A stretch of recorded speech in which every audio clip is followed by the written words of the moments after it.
Schizophrenia एक ऐसा mental disorder है जो इंसान के सोचने, समझने और एक्ट करने की एबिलिटी को नेगेटिवली इम्पैक्ट करता है। इसमें एक शख्स रियलिटी के साथ टच खो देता है और वो उन चीज़ों को देखने और सुनने लगता है जो हकीकत में सच नहीं होती, यानी उनका रियलिटी से कोई ताल्लुक नहीं होता। एक स्टडी के मुताबिक ज़्यादा केसेस मेल्स में पाए जाते हैं, जहां पर उनमें शिज़ोफ्रेनिया के साइंस अर्ली अडल्टहुड से लेट टीन एज में दिखना शुरू हो जाते हैं और फीमेल्स में टिपिकली अर्ली 30 से 20 लेट के बीच। इस मेंटल इलनेस को 3 स्टेजेस की मदद से समझा जाता है: अर्ली, एक्यूट और क्रॉनिक। पहली स्टेज में कई हफ्तों या फिर महीनों के टाइम में बिहेवियर्स में काफ़ी स्लो और प्रोग्रेसिव चेंजेस आने लगती हैं और अर्ली साइंस दिखना शुरू हो जाते हैं, जैसे अकेले रहना, डेली रूटीन का चेंज होना, मोटिवेशन और इंटरेस्ट खोना या फिर मूडी हो जाना। ज़्यादातर फ्रेंड्स और फैमिली मेम्बर्स समझ जाते हैं कि ये डेफिनेटली कोई सीरियस प्रॉब्लम है जब वो इस एबनॉर्मल बिहेवियर को ऑब्जर्व करते हैं। इसके बाद आती है एक्यूट स्टेज। इसमें इंसान को लगने लगता है कि कोई उससे बात कर रहा है, जबकि असलियत में उसके आसपास कोई नहीं होता, या फिर उसको लगता है कि उसके नेबर्स उसको मारने का प्लान बना रहे हैं, लोग इसका दिमाग पढ़ रहे हैं।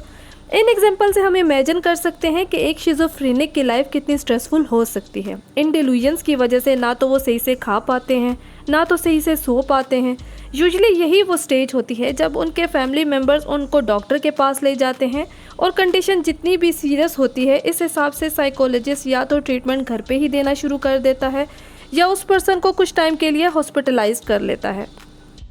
एक्यूट स्टेज पे ट्रीटमेंट मिलने पर शिज़ोफ्रेनिया के ज़्यादातर सिम्टम्स कुछ हफ्ते या महीनों में ख़त्म होने लगते हैं और कई लोग पूरी तरह से रिकवर हो जाते हैं। हाउएवर, ज़्यादातर लोगों को शुरू में प्रॉपर ट्रीटमेंट ना मिलने पर या फिर उनके ट्रीटमेंट को बीच में रोक देने पर उनके सिम्टम्स लंबे टाइम तक चलते हैं और ये उनके लिए क्रोनिक डिसेबिलिटी बन जाती है। दिस इज़ वाई शिज़ोफ्रेनिया को शुरू में ही आइडेंटिफाई करना और ट्रीट करना बहुत ही ज़रूरी है। और अगर हम शिज़ोफ्रेनिया की क्लिनिकल सिम्टम्स की बात करें तो इन्हें 3 कैटेगरीज में डिवाइड किया जाता है: पॉजिटिव, नेगेटिव और कोग्निटिव। पॉजिटिव सिम्टम्स वो होते हैं जो नॉर्मल एक्सपीरियंस में कुछ ऐड करते हैं, जैसे कि उन चीज़ों को देखना, सुनना, स्मेल करना या महसूस करना जो असल में है ही नहीं। ये होती हैं हेलुसिनेशंस। और उसके साथ होते हैं डिल्यूजन, जिसमें एक इंसान अपने किसी भी रैंडम बिलीफ को सच मानने लगता है। सेकेंडली, नेगेटिव सिम्टम्स वो होते हैं जो नॉर्मल एक्सपीरियंस में किसी चीज़ को कम कर देते हैं, जैसे कोई भी काम करने की मोटिवेशन में कमी या फिर किसी भी चीज़ को एंजॉय ना कर पाना। इसके साथ कोग्निटिव सिम्टम्स उस इंसान के थॉट प्रोसेस को इफ़ेक्ट करते हैं, जिससे ना तो वो सही से सोच पाता है और ना ही सही से चीज़ों पर कंसंट्रेट कर पाता है।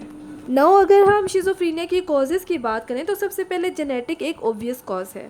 कई फैमिलीज़ में एक particular disease generation to generation चलती रहती है क्योंकि जीन्स की वजह से, क्योंकि जीन्स हमारी बॉडी के बिल्डिंग ब्लॉक्स होते हैं जो हमारे आई कलर, ब्रेन डेवलपमेंट या न्यूरोकेमिस्ट्री से लेकर हमारी पर्सनैलिटी तक को इन्फ्लुएंस करते हैं।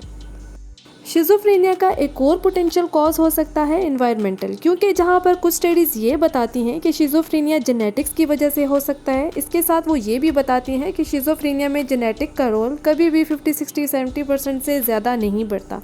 यानी ये illness birth complications, poor leaving conditions या फिर टीन एज में मैरिजुआना या LSD लेने से भी हो सकती हैं। हाउएवर, जस्ट बिकॉज शिज़ोफ्रेनिया की सारी कॉजेज़ अभी भी क्लियर नहीं हैं। इसके ट्रीटमेंट इसके इलनेस को ख़त्म करने पर फोकस करते हैं, जैसे कि एंटीसाइकोटिक मेडिसिन, जिनमें कई मेडिसिन इंजेक्ट की जाती हैं और कई पिल्स की फॉर्म में होती हैं, जिनमें सबसे कॉमन है हेलोपेरिडोल, एरिपिप्राजोल। साइकोसोशल थेरेपीज़ में कॉग्निटिव थेरेपी और बिहेवियर थेरेपी इम्प्लीमेंट करवाई जाती है।